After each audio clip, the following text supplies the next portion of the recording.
Okay, so we had to double them up because they are only 12-ish inches wide. It is a 20-foot roll, so my shelves are a lot bigger. They do fit coming this way, but you still will be able to see the whites right there. But they're double on every shelf.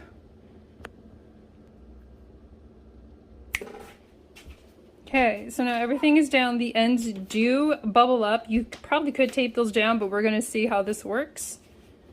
We're gonna have 3 extra kids this coming week, so we should see how it works.